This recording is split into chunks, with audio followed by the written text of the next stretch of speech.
poisoned. This is the old definition of toxicology, but the new version of toxicology terms or definition is toxicology of the adverse effects of a toxicant or chemical agents on biological systems. So in the toxicology, regardless it's environmental toxicology or forensic toxicology or food toxicology itself, is the study of the effects or responses or the harms caused by a toxicant or a chemical agent or a poison or a drug on the biological systems. So naturally it's involving the living biological systems. But when we talk about the environment and the nature surrounding the biological, the creatures itself, that will be the eco-toxicology. So we will touch on the definition a little bit on later. So before I go into the depth of the introduction, again, in this lecture, I don't highlight, I just highlight few of the topics that are related throughout our lecture, 7 weeks lecture. So it's not a descriptive explanation about each of the topic, but it's more on the simple or common terms we are going to use throughout our course and throughout your learning of toxicology. Right, those will be discussed in the middle of the lecture. But before we go into the changes in the assessment and course of toxicology, let's look into the history of toxicology, because when you look into these examples, you'll be more aware that you have been exposed to these toxic compounds since a long time ago, or since your parents, since your parents, it's surrounding you. So the classical examples of toxic, if you are aware or if you have known before, number one is animal venoms and plant extracts, which were used for huntings. So this is a type of weapon. They use these animal venoms, for example, from that's why we don't simply kiss a frog to marry a prince. I'm just joking. So some of the frogs, they are poisonous. Sometimes it's under the frog skin, or sometimes it's on the spikes of the head.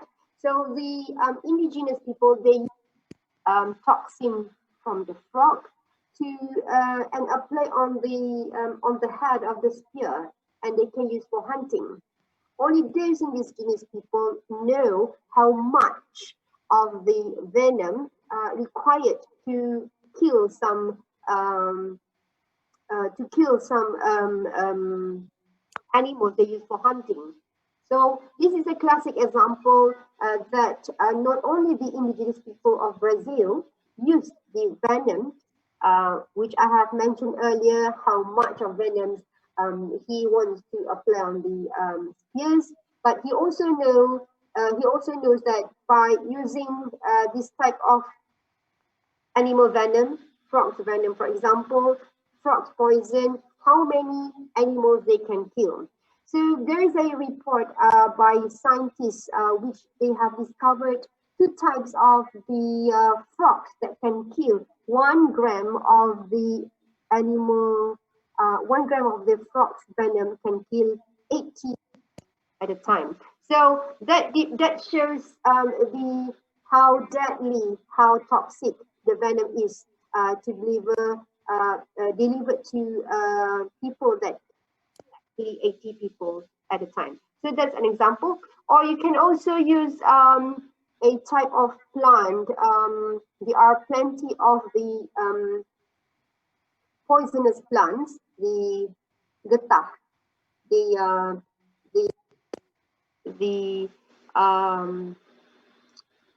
the latex, the excretion of certain plants which are toxic and used for as a part of the hunting, or you can also, or some people use this type of the plant's excretion to poison the whole. So this is talking about examples, the sources of toxin, whether it's natural toxin, whether it's extrinsic toxin, whether it's intrinsic toxin, but they are actually used at certain amount, which is also called dose. And these people, they know how much of the required to kill several number of animals or to kill the whole pond of fish. So this is a classic example. And besides the indigenous the animal venoms and plant extracts are also used by Chinese, Egyptians, and Indians. The second example is Atropa Bella Dona, which is quite famous for its ability, the anticholinergic property, which means its ability to affect central nervous system. It's neurotoxic, where it can cause the blocking of the acetylcholine.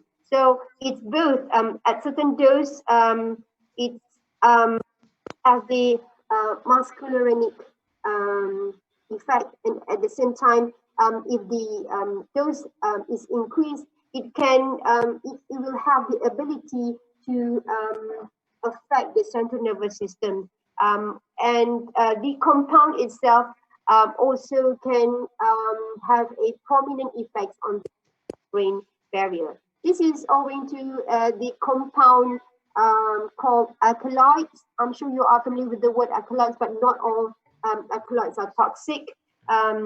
All parts of this Atropa Bella Dona, mostly the leaves and the berries, it's a berry bushes plant, perennial plants. They have these alkaloids, or also known as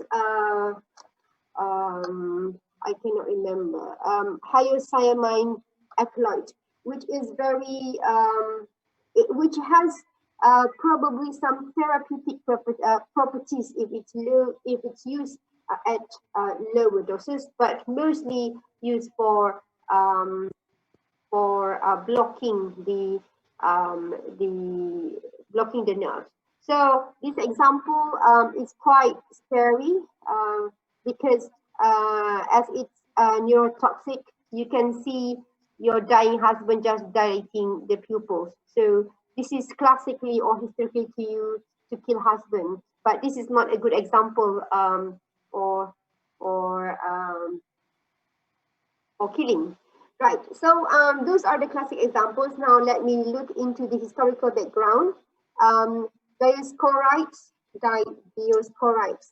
the first person who made the first classification of poisons, which used the emetic in treatment. Moses bin Maimun published Poison and Their Antidote, a first guide. Paracelsus is the father of modern toxicology. Between 1493 to 1541, revolutionized toxicology with these principles, which emphasize on the it's very important to experimentation to determine the response. So the assessment of a toxic compound requires experimentation to determine the response, whether a dose of a compound is therapeutic or toxic, and as a result, response, a dose-response relationship can be determined, and then we can predict how toxic or how therapeutic the compound is.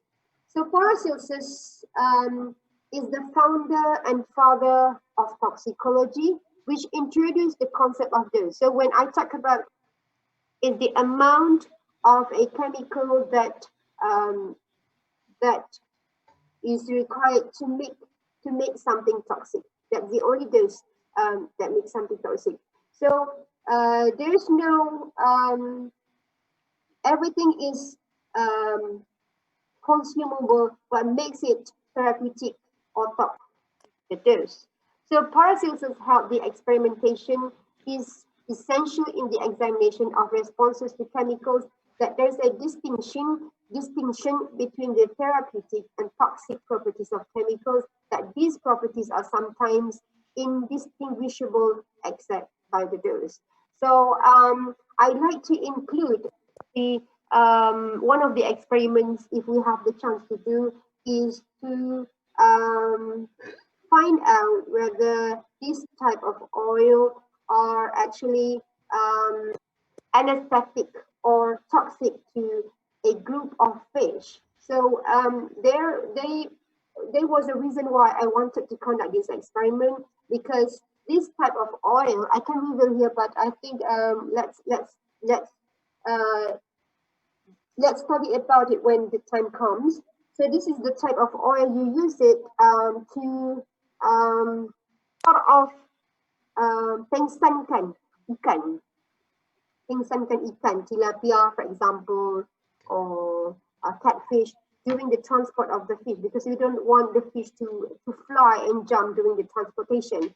So the marine biologists or maybe fishermen, they use this type of oil just to anesthetize this fish, and by the time they reach their destination, they just add more water so the fish are alive again, sort of awake again. So in one of the experiments, in one of the laboratory practicals, which I think will be able to undertake it sooner or later, is to find out the concentration of these oils that can kill half of the population, is LC50. So we will do that in one of the practicals if the time comes and if there is no problem with this ETLL learning. So again, like I have mentioned earlier, poison is all substances are poison. There is none that is not poison. The right dose differentiates a poison and a remedy. So again, the Matthew Joseph Bonaventura Orfila opened, cited as the father of modern toxicology. He published books on the adverse effects of poisons and the chemical analysis to determine the cause of the poisoning.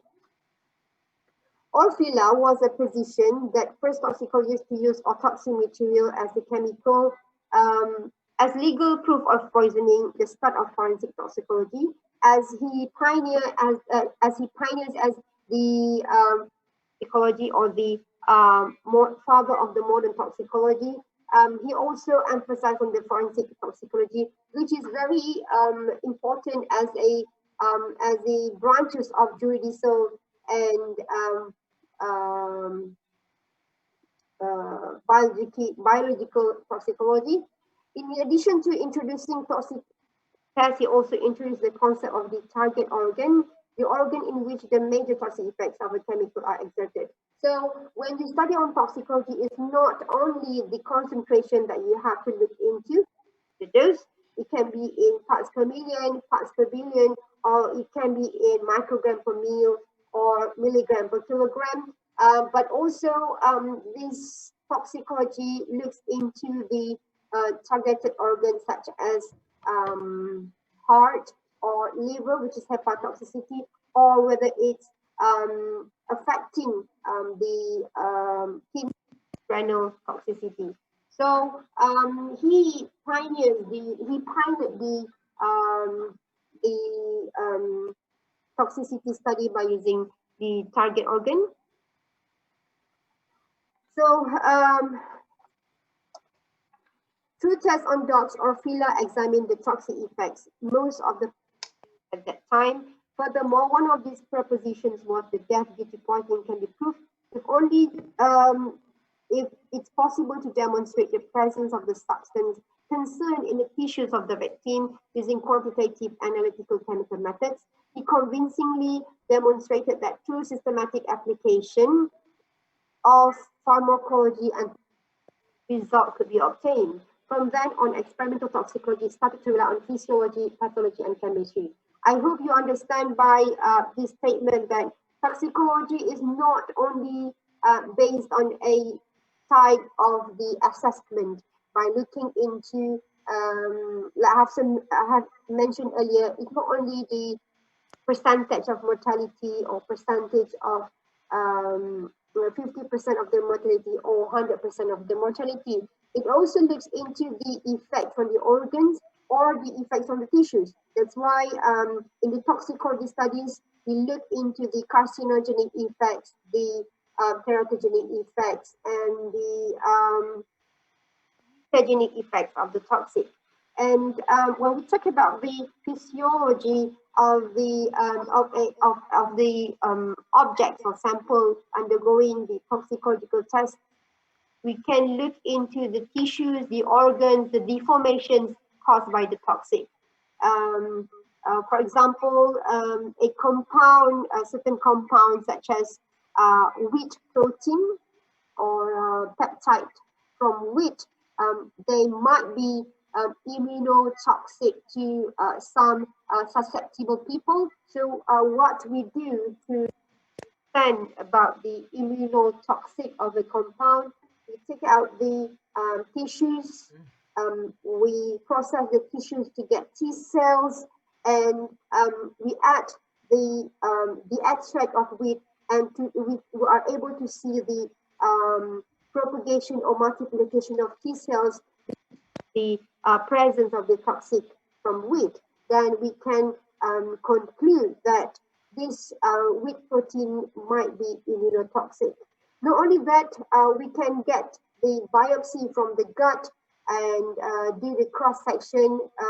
We do the histological staining to see the differences of the architecture after and before and after the exposure of the wheat. If a celiac sufferer consume the wheat hours before the autopsy or before the endoscopy. So this is example, an example that we need to include in the toxicological assessment.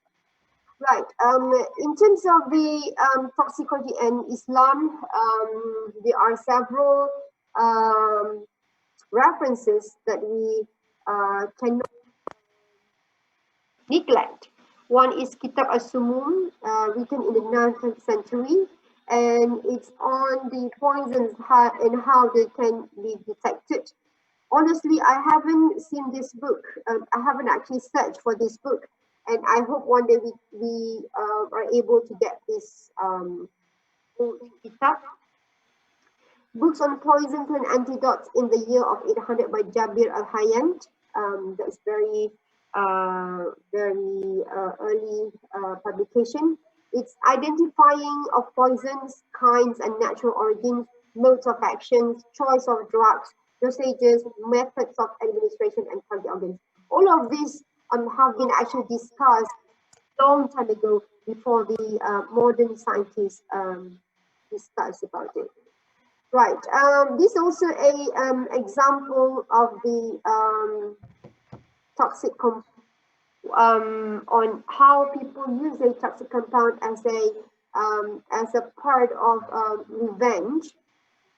I think in your class, these names are quite famous, Plato and Socrates.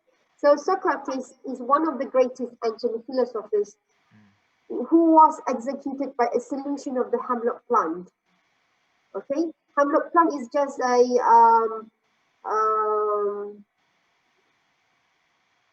a common bushes surrounding. It's common bushes. It's not very well known why people are using it. So these bushes, poison hemlock, Conium maculatum, grows on rubbish heaps. It contains the alkaloid coinint. Most of the alkaloids are in fruit. You can also get alkaloids. You can get alkaloids in. Sorry. You can get alkaloids in potatoes. Like I mentioned earlier, that abundance of alkaloids are considered as toxic, be it the ones from the Atropa Bella Dona, which contains the belladonna alkaloids, which produce mostly atropine because of the ingestion of the berries, which causes intoxication. That's the earlier example. But this poison hemlock, it contains alkaloid choline, which the onset of toxic effects is in 20 to 30 minutes. The death is most frequently caused by distress breathing at full consciousness and before cardiac arrest. So I cannot really recall the reason why the Socrates was poisoned, but I suppose because of his philosophy and opinion that some of the people they just think that we should his life. So I will find out why he was poisoned using the poison hemlock. Right, this is the hemlock plant. It's very beautiful, and we cannot expect it. We cannot expect this to be very poisonous, and in fact, it's something we learn in life that not all beauty are not dangerous. Maybe the more beautiful it is, the more dangerous the the creature is. And another example is the poisoning of people in Iraq in 1960s. Poisoning was caused by seed wheat. Okay, this is not talking about the wheat protein, but the seed wheat was mistaken for food. The wheat had been treated with the pesticide-based fungicidal agent. Although exported as seed, the wheat was eventually by mistake used as food wheat.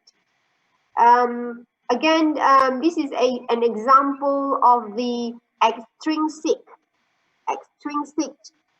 toxin, meaning that it's from the it's obtained or is exposed during the processing of the food or after the processing of the food. So again, in this example, the people, they are not poisoned because they eat food wheat, but they were poisoned because they were exposed to the fungicidal agent added to the seed wheat. So before we plant the wheat, they should be treated with some pesticides. The other example is hepatitis disease. In 1950s, biggest mass poison of its citizens with rice heavily contaminated with the cadmium. This is also extrinsic chemical poison. The source of the cadmium were from ore dumps, from which cadmium was washed by rainwater to the river. The name of the disease came from the characteristic painful screams of the victims who suffered severe pain in the joints and the lower part of the skin. So, as disease, as ouch, ouch disease, because when you have the severe pain in the joints, you would say ouch, ouch. So, again, in this example, the rice is not treated with cadmium. This is metal contamination. It's exposed by cadmium by rainwater to the river. That's how the rice is heavily contaminated and cause hepatitis disease. Right. I think last but not least, the oil disease. The about 1,600 people in Japan were poisoned by rice containing polychlorinated biphenyls during the manufacturing process. Again, it's an example of extrinsic toxin. The polychlorinated biphenyls leak into the edible oil from corroded pipes in the cooling systems. The main symptoms of the poisoning were impaired immunity, people die of the common infectious disease, flu, pneumonia, the PCB poisoning, because the resultant effects of this PCB poisoning is the impaired immunity. So people simply become very, very vulnerable, and after certain infections of a common virus such as flu and pneumonia, they can be very lethal. Right. So that's all for the history, and let's look into some of the um, terms or basics of the toxicology. You know that these have been highlighted in the beginning of the lecture, and this will be you will see this more and often throughout our study. So like I have said earlier, that toxicology is the study of the adverse effects of a chemical or of a toxicant in the biological systems, or in other words, that the adverse effects means any changes from an organism's normal state. Adverse effects. So in your healthy normal state, because of the presence of a certain compound, there's a shift from normal state to a different behavioral or physical state of a person, or biological state of a person, dependent upon the concentration of active compound at the target site for a sufficient time. This talks about the concentration of active compound, also talks about the duration of the exposure. Secondly, when we mentioned about the toxicology, we need to have a poison. We are not studying toxicology if there's no poison, there's no toxicant. Toxicant refers to any agent capable of producing a deleterious response in a biological system, or in other words, a toxicant or a poison is any agent capable of changing an organism's normal state to others.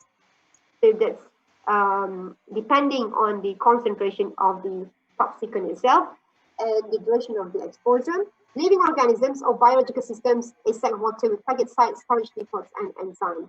So these actually the further clarification on the toxicology. Right. Toxicologies involve the recognition, identification, and quantification of hazard. You will often find hazard throughout the toxicology study, be it environmental toxicology or food toxicology. Develop standards and regulations to protect health and the environment. This is very important. By identifying after the risk assessment, then a toxicologist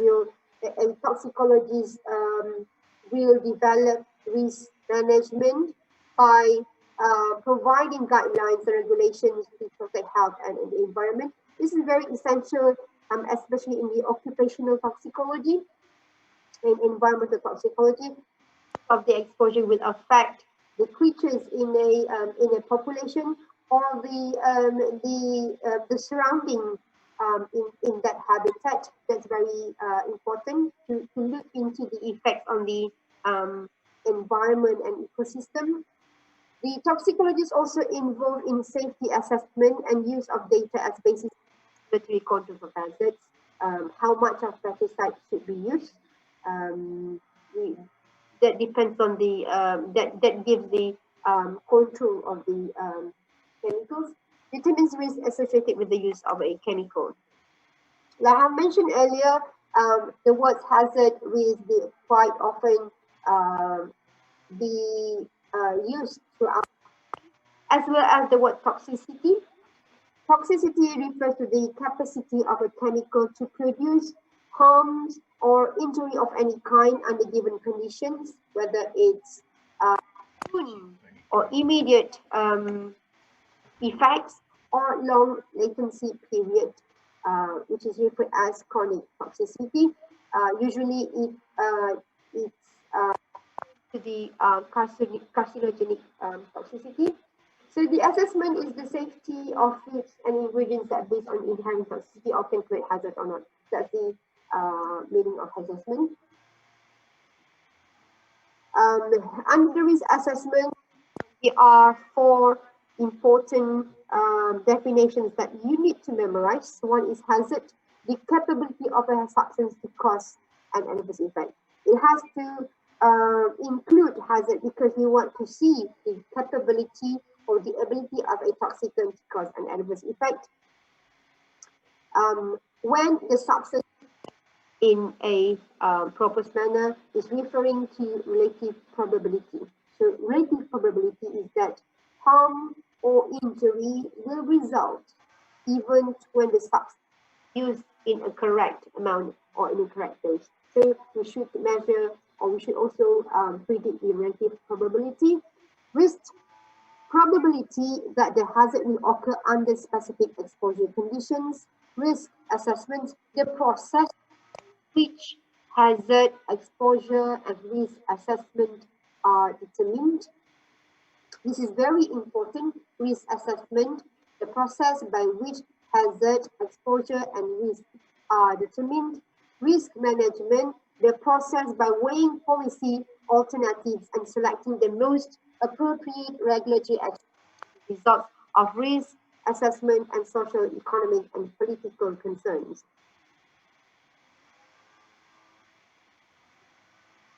Risk, the probability that harm will occur under specified conditions. Safety refers to the probability that harm will not occur under specified conditions. Also, in our food toxicology course, we cite often exposed to these terms: risk, hazard, toxic, acute toxicity, chronic toxicity, risk assessment. We also one of the or two of the lectures will touch on the major factors that influence the toxicity, especially on the biotransformations of the xenobiotics. We will look into the toxicokinetics, where it involves the absorptions, involve the metabolism, involve the distribution of the toxic compound and elimination of the toxic compound. So this is the highlights of that topic will be discussed in week 4, I suppose, or in lecture 4. So toxicity is not only influenced by concentration during the exposure, but also it depends on the route of administration and duration and frequency of exposure. Bear in mind, there are several types of route of administration. Topical, our skin, which is the largest organ of all.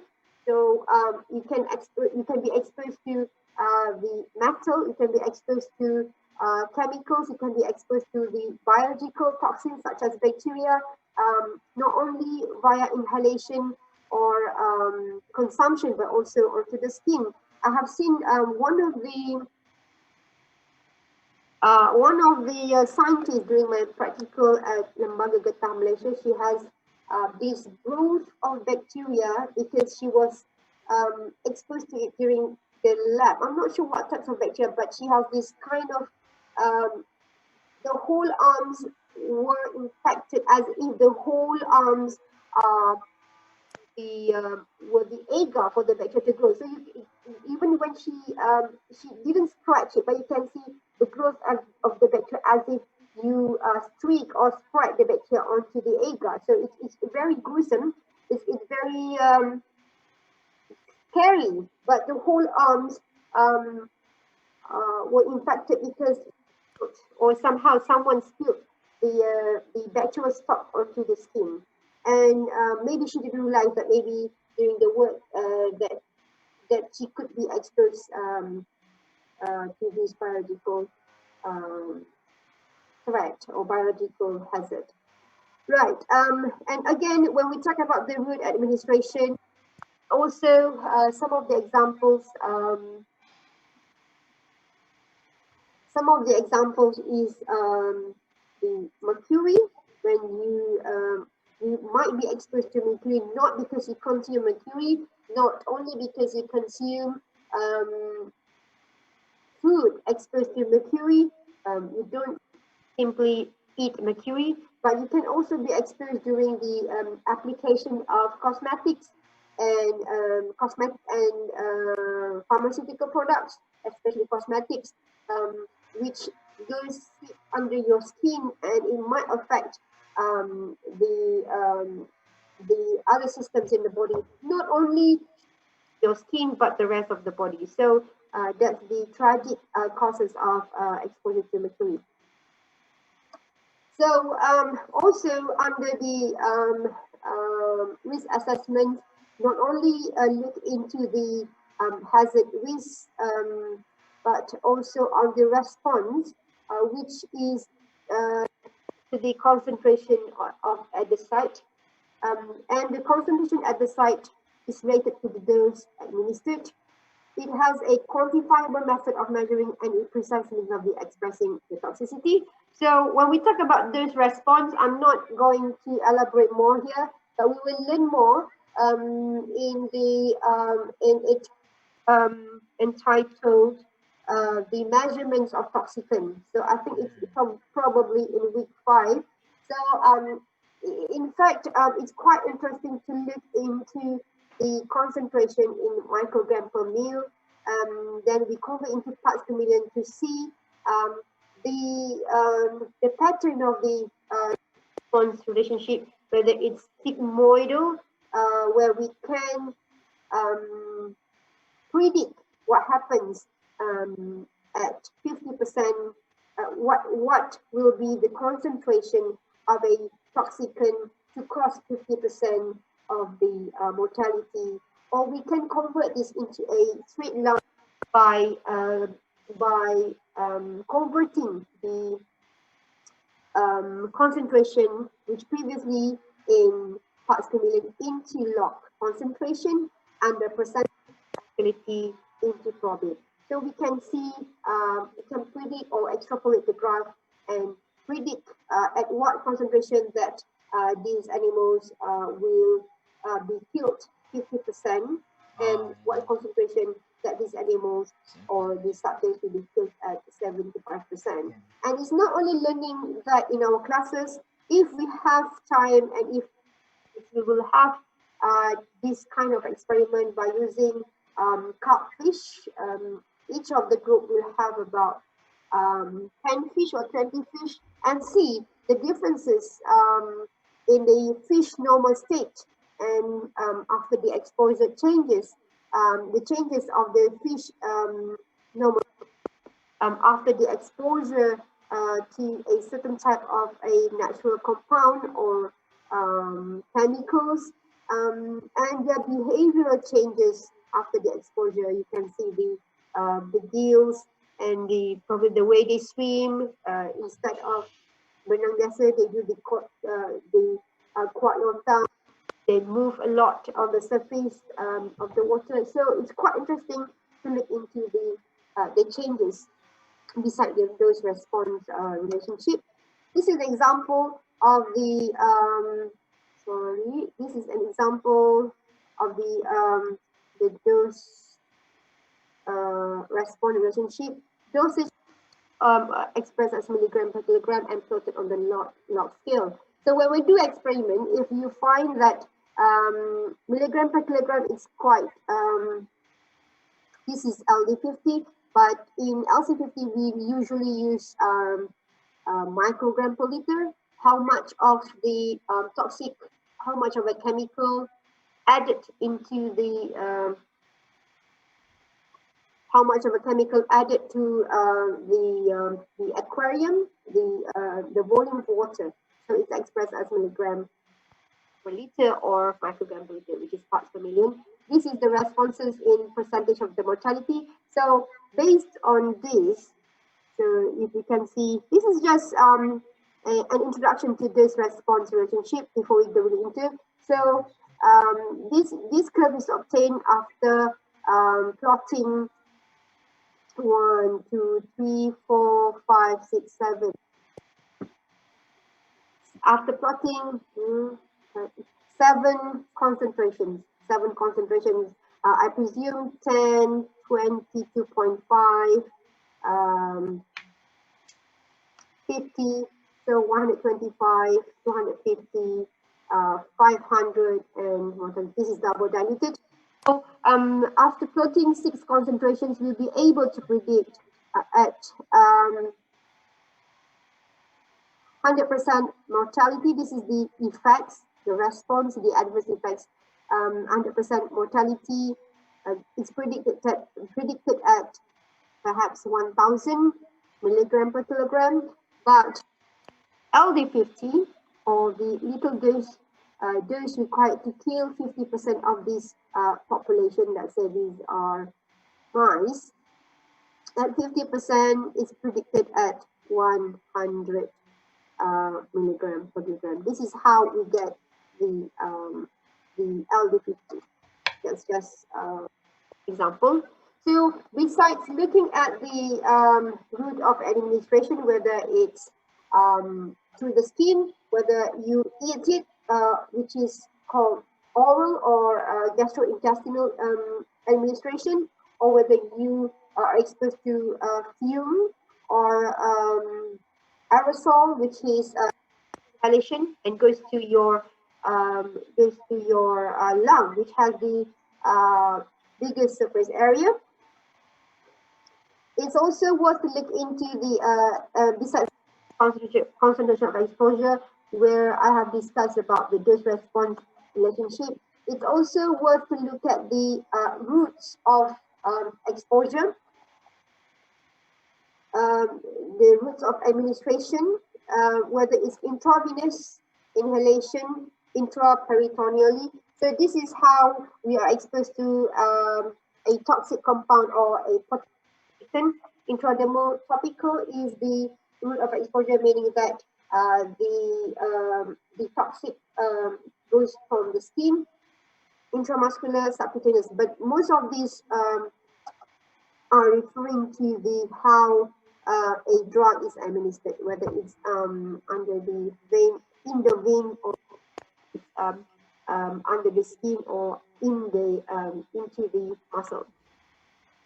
Also, in the toxicology studies, it's very important to see the spectrum of the undesired effects, whether it's allergic reactions, chemical allergies, whether it's a type of allergy that the IgG or IgE, whether it's idiosyncratic reactions, meaning that it's depending on individuals, whether it's an immediate toxicity or delayed effects, delayed reactions, whether it's a reversible response or irreversible response, whether it's local or systemic toxicity. So it's worth to look into the effects. And usually when we talk about the local toxicity, we look into the target sites or the target organ of the toxic compound. Now, let's look into the branches of toxicology. So the toxicology not only discuss on the toxic compound itself, where now we look into the food toxicology, which is the subfield of toxicity study or toxicology study, comprises perhaps one of the sisters mentioned. Sorry, I am quite distracted by this video. So one of the sisters, I'm sorry, I didn't catch up your name, mentioned that you'd like to know what are the toxic food toxins in our life. It's not only about what we eat, but also what are types of the toxic compound in food. This is that's why this study provides a compromise on the counseling and research concerning the chemical in foods, including the additives. So when we talk about the potential toxic food toxin, we can refer to the guidelines or research concerning the additives, contaminants, and substances that are naturally present in food, which is the intrinsic toxin. And I have given some of the examples such as choline alkaloids or hyoscyamine alkaloids from the Bella Dona plant. So this allows us to pick the right food to eat and avoid the potentially toxic food compound, we cannot simply go and hunt, oh, this ulam we can have, this ulam we can have, and we never know that this ulam might be safe for you, this ulam might be safe, but when you combine, you have the antagonistic effects or you have synergistic effects, which can your blocks other chemical reactions in the body. So the food toxicology shows how food and dietary habits influence the toxic effect of chemicals in men and organisms. So it's not only talking about the dose, the route of administration, the frequency, and the exposure. It's involved the toxicosis of a person or toxicosis of an individual, be it the age, be it the gender, be it the dietary habits, be it the health, be it the lifestyle. So sometimes a person is more vulnerable than a person because it's influenced his or her gender, is influenced by his or her dietary habits. The same thing happens when you are a smoker. You might be more susceptible to a certain type of toxin compared to the non-smoker. So these are the things that we can provide and we can look at the researcher and the food toxicology. Analytical, it's analytical branch. Biochemical, environmental toxicology is the field not only study the harmful effects of environmental pollutants on man, but also takes into account other organisms, not only on man, but also on other organisms that are part of the natural ecosystems. Toxicity studies directed at the effects of a chemical on the ecosystem as a whole is called ecotoxicology, which describes the effects of a toxic compound on the populations and the ecosystems rather than on the individuals themselves. So it's very interesting to study on the environmental toxicology. Forensic and clinical is the field how we incorporate food toxicology in some of these branches. The forensic and clinical, when we talk about forensic or clinical, most will think, I think most can have the idea that this is more on the drug administrations or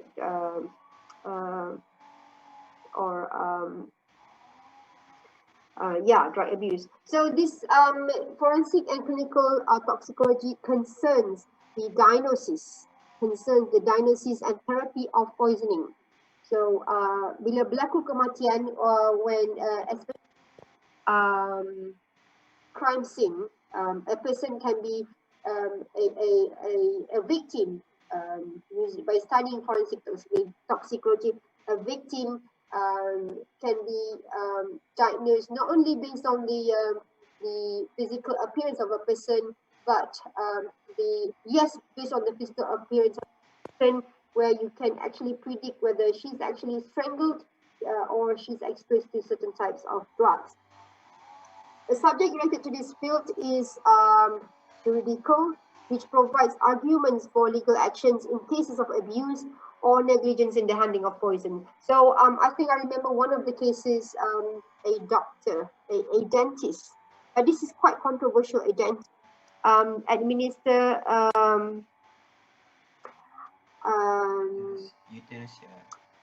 anesthetic drug, I think, anesthetic injection to perform surgical procedure to extract the wisdom tooth, but unfortunately, the patients under treatment passed away. The same case, the same related case happened when a doctor mistakenly administer a high concentration of dose to Michael Jackson. I'm not sure whether it's intentional or whether it's exposure, but we know the route of administration is via injection, which is intravenous. and this person has been given either drugs or intravenous injection, but whether this doctor has been asked to kill, or actually because he doesn't know that the amount of the concentration of the drug is too high for the patients. But maybe we should read more on Michael Jackson case. And last but not least, on the I didn't mention here, on the occupational toxicology. This is the subfield which deals mainly with of poisoning, prevention of the poisoning in the professional field, such as industry, transportation of hazardous substances, and the application of the pesticides. This is occupational toxicology. The occupational toxicologist gives advice regarding the standards, such as exposure limits for the environment, and also involving the biological monitoring, measuring systematically the internal exposure of workers at workplace. So this is very, very useful if you are working in the chemical industry or transportation of the hazardous substances. So like how food toxicology is the study of toxins found in food, whether its natural origins as products of metabolites from sources derived, and biological and chemical contaminants, compounds intentionally introduced into food or formed during processing. These have been exemplified a couple of times in the examples, in the historical examples, the exposure in Iraq and Italy disease. Food toxicology is the study of the nature, properties, effects, and detection of toxic substances in food and their disease manifestations in humans. Food toxins, we talk too much toxicology, but I think you understand and you can somehow relate the toxicology in food, in environment, in occupational, in forensic and stuff. And now we look into the highlights of the first lecture. The food toxins is not only the elementary source of nutrients for humans, food, but also may contain natural chemical substances with properties. So based on what one of the sisters mentioned in the class before we start, that we don't only want to know the source of the nutrients, but also we want to know the natural chemical substances with the toxic properties. Some substances which are naturally occurring include cyanogenic glycosides, in Solanaceae, species such as potato tubers, industrial pollutants, biogenic amines, and mycotoxins from fungus, which is very, very neurotoxic. So there are three classifications of food toxins: physical, glass, stone, metal, wood, dust; chemical, natural toxins, residues, pesticides, metals, toxins formed during food processing. So we will touch one of the topics that will be taught by Dr. Nirma is physical, on the metal toxicity, but we'll touch more on the chemical toxins such as pesticides and toxins, the seafood toxins, which are formed by the bacteria in the gut, or whether it's naturally occurring toxins such as pufferfish. Pufferfish does have toxin, or this type of fish, this very hideous fish, stonefish. Oh, stone. The fish looks like stone. I will show you the fish, but still, these stonefish and pufferfish, they are highly demanded.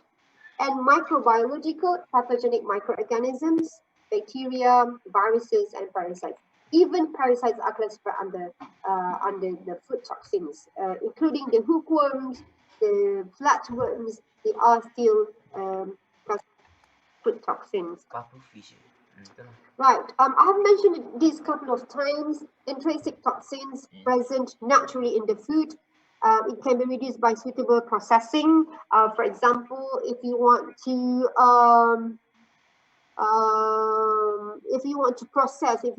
extract oil from candle nut, for it's good to roast it a little bit, or it's good to treat this nut, which is this candle nut guacamole, might not be toxic to us. We use it. Some of these candle nut in masak kurma, in masak lemak. There are certain countries such as Indonesia that use candle nut as a part of the cattle feed, but because of the nature of the cow's gut, that this candle nut has to be treated by or maybe boiling it to eliminate the toxic compounds, so it can be used as the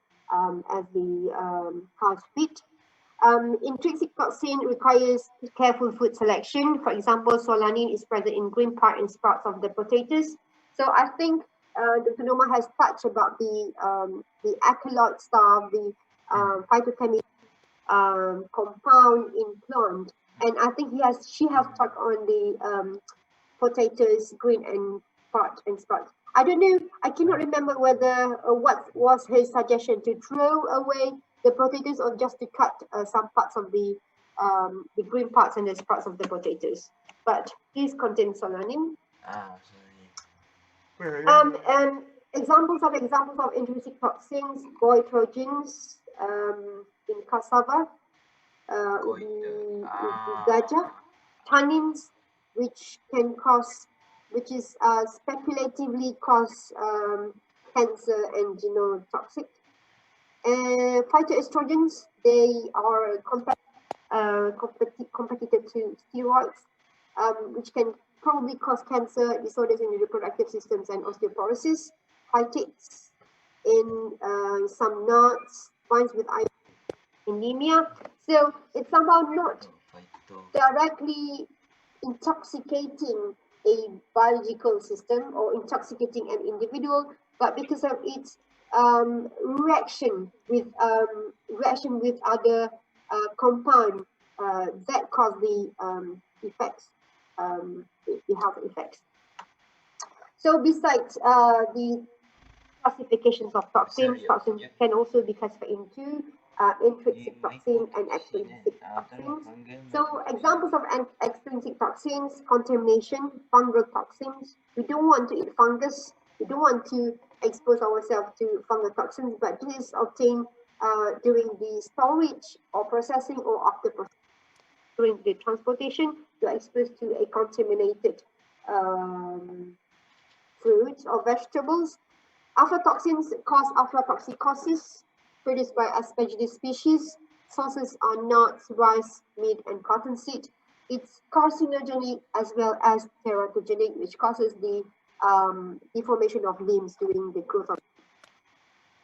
Bacillus cereus is a type of bacteria present in soil, produce a toxin called cereulite. Cereulite is polycooked food. This is mainly in poultry, milk, and eggs. Clostridium perfringens, present in soil, tract of humans and animals, produce lacetulase, carries arterial and beef. If I'm not mistaken, Clostridium perfringens can cause stillborn or miscarriages among pregnant women. So this is very, very dangerous. The bacteria from Clostridium perfringens can cause miscarriages. Chemical toxins such as fertilizers, heavy metal, and heavy metal, fluorine, zinc, calcium, as well as pesticides. They are chemical toxins. Another classification of toxins: natural toxins, toxins of the animal origin, fungal toxins, and food toxins from the industrial wastes. So I think that's all on the first lecture on the introduction to toxicology. Any questions so far? Any questions? Is my voice still clear, or is my voice clear throughout the lecture? Yes, yes? Very clear. Clear. Right. So I think I don't want to explain more or giving you too much on the first day. But just to highlight or to repeat, I think you have been that we will have 12 weeks instead of having 14 weeks of teaching and learning. We will have 12 weeks of teaching and learning. So it's divided into 6 weeks. 6 weeks for first 7 lectures and 6 weeks for remaining 7 lectures plus examination, if I'm not mistaken. So we were twice, I have to say, we have been told, or we have been asked to follow a guideline that all of the laboratory practicals should be conducted after 6 weeks of lecture. Are you aware of that? So, are you exposed to that? Were you informed about it? Yes. Yes. Yes. Yes. Yes. There will be no lab for the first 6 weeks because we have to shift our laboratory practicals to the following term of our lecture. So I hope you are aware of that, and I hope by that time we'll be able to undertake 3 to 4 experiments just to give you idea about the cause of food as maybe a part of the food toxicology and assessment course is. So we'll be conducting the laboratory practical after 6 weeks. So whilst not having laboratory practical in the first 6 weeks, I would like to use the laboratory practical hours or slot for our lecture. So that will quicken the teaching itself. If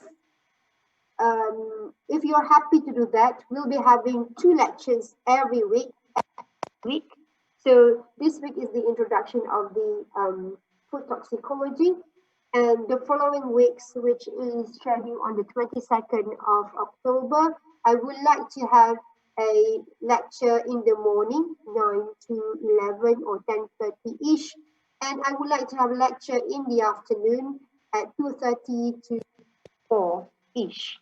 So maybe by week 4, we have finished the first 7 weeks required for the first term of food toxicology. Is that okay?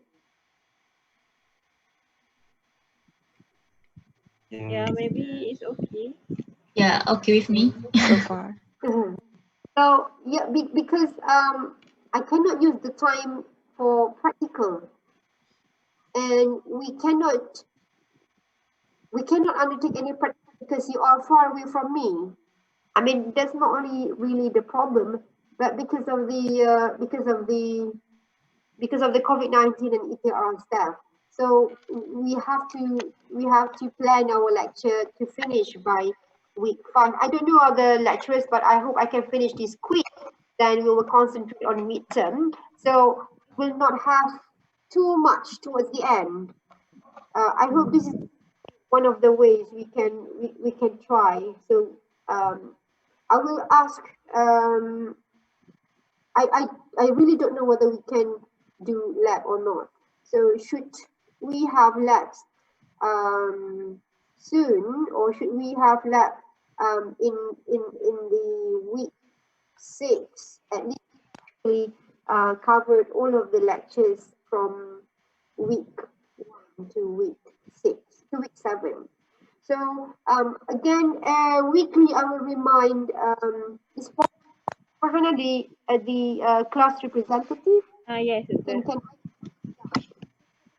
this class? I mean, until further notice, we will have class every Thursday. We will have 2 classes in the morning. 1 class is in the morning, in the afternoon. So we might be finishing the first 7 weeks lecture by week 4. And I'm not very sure when will you hear any news that when you are allowed to come to campus? Not sure.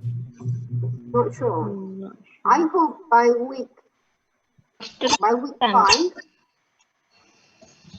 hope by week 5 or week 6 you are here, because I can't wait to see you, and we will sit for your midterm, right? And perhaps continue with the rest of the course till week 12. So I have been made understood that your midterm should be physical. You know, you have to sit for your midterm. It's no longer online test, because it's very to monitor. I understand some of you were very kind, some of you were very honest. You didn't answer because you didn't have the guts to flip through the books. And some of you, this is not talking about you, this is talking about your seniors. Some of them, they were not only smart, because they were smart, they were very smart during the exam, because they could quickly flip the notes during the exam. I'm not giving you suggestions. This is what's happening. Those honest students, they don't really score because they were honest. And I take note on that, and I wish we sit for the real exams. Right. Inshallah, that's my plan for toxicology. We might have our mid-semester examination in week 5 or 6. And I hope by the time Dr. Norma starts her part, we will be having 4 or 5 labs. And I think there's no assignment like final assessment. There's no final assessment. There will be a sit-on final examination. So you will not be burdened by lots of assignments. That's what I know to date. So again, let me show on this assessment. Assignment 20%, that will be from Dr. There are 2 instructors for this course, me and Dr. Norma. So assignment will be given by Dr. Norma. Laboratory reports 20%, midterm examination 20%, and final examination 40%. These are the topics that I will cover. Historical and regulatory overview of toxicology. The second week, principles of toxicology. And the third week, we might look into food allergy and intolerance, followed by biotransformations of xenobiotics, measurements of toxicants and toxicity, food irradiations, and last but not least, food additives. So these are the topics covered by me. I will upload. Have you grasped the new iTalim? You have problems with the new iTalim? No. No. No means you haven't browsed, or no problem? No problem so No far. problem. Great. So I will upload the slides as soon as possible, and inshallah I will discuss with Dr. Norma about this plan, and I don't know whether she wants to proceed immediately after I finish our lecture. So it really depends on her. If how soon, it also depends on how soon we have midterm. I think it's going to be after lecture, right? So that's all for today. A basic understanding or an introductory class on food toxicology, and I hope this is the start of the whole food toxicology class, and hope you enjoy, and looking forward to see you in the next lecture. Wabillahi taufiq wa hidayah. Wassalamualaikum warahmatullahi wabarakatuh. And we end our meeting today with Tasbih Quran Surah Al-Asr.